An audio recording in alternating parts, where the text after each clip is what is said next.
आइए दोस्तों, आज हम पर्यावरण के जैविक घटक पर 30 MCQ का अध्ययन करेंगे।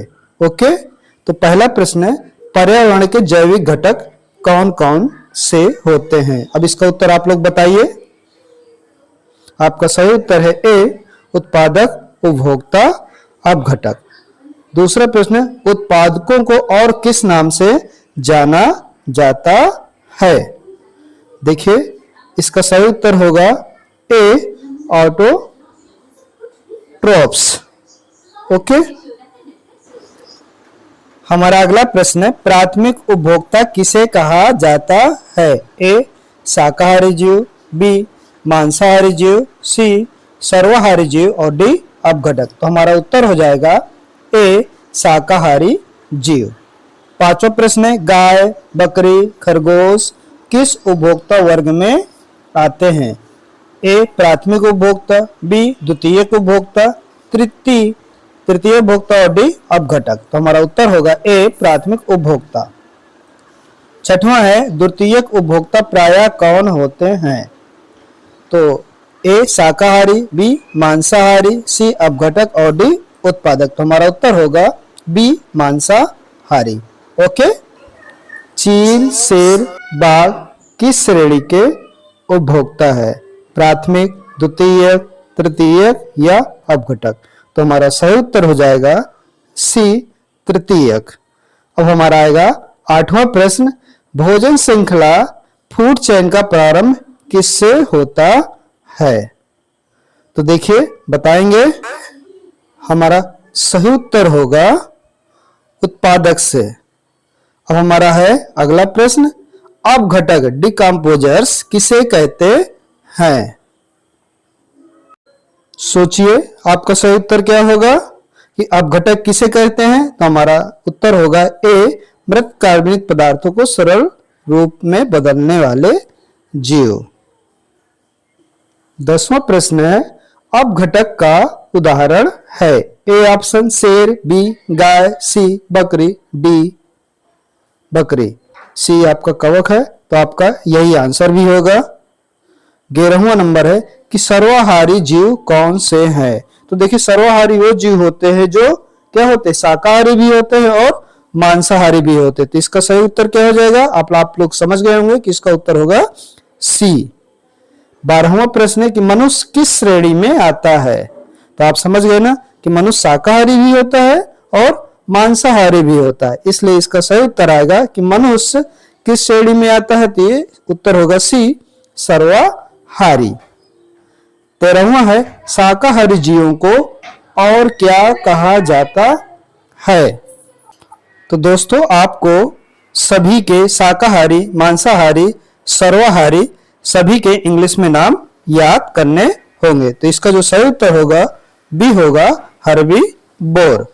अब हम चलते हैं 14वें प्रश्न पे। हमारा 14वां प्रश्न है, मांसाहारी जीवों को अंग्रेजी में क्या कहते हैं?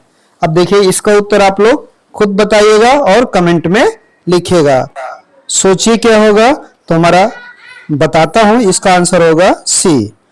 अब देखिए, 15वां है कि परपोषी कौन होते हैं? परपोषी आप लोग समझ गए होंगे, जो अपना भोजन स्वयं न बनाकर दूसरों पर निर्भर होते। तो हमारा उत्तर होगा बी।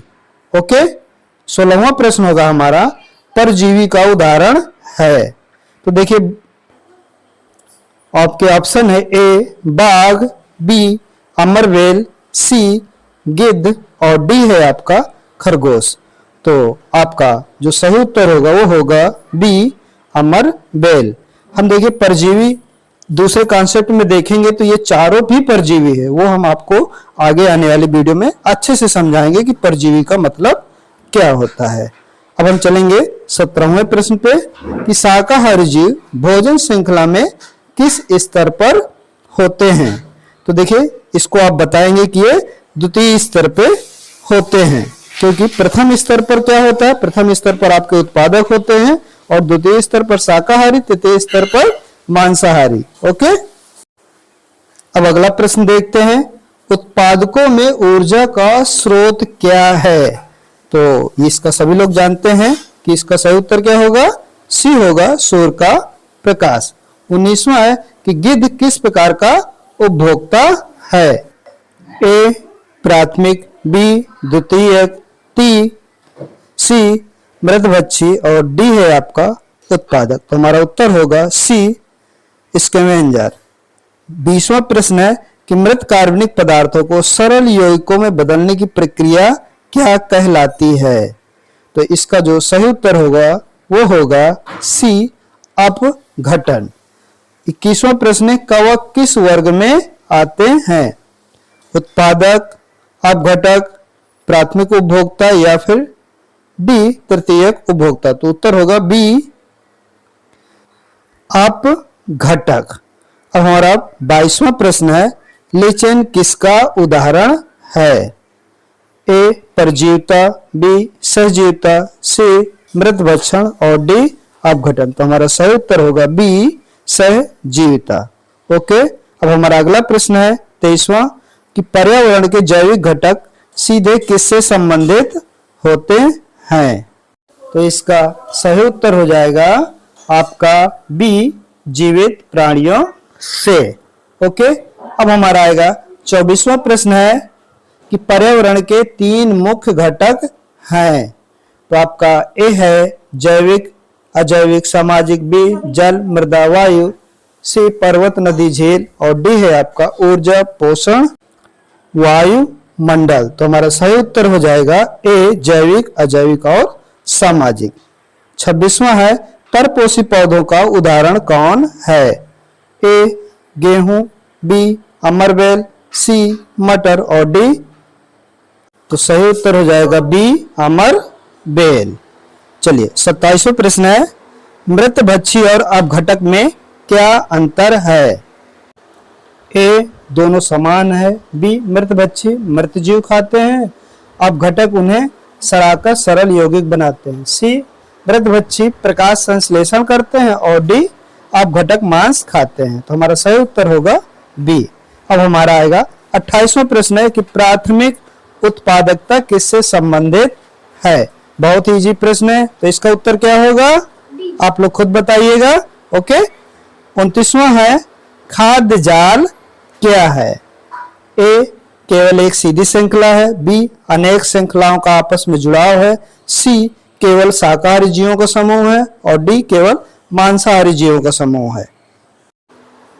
दोस्तों अब हमारा है अंतिम प्रश्न, पारिस्थितिकी तंत्र का संतुलन किन पर निर्भर करता है? ए उपभोक्ताओं पर, केवल अपघटकों पर, सी उत्पादक, उपभोक्ता और अपघटक तीनों पर और डी केवल मांसाहारी पर। तो हमारा जो सही उत्तर होगा वो होगा सी उत्पादक, उपभोक्ता और अपघटक तीनों पर पारिस्थितिकी तंत्र का संतुलन निर्भर करता है। ओके, तो दोस्तों आपको इससे काफी हेल्प मिली होगी, तो थैंक यू।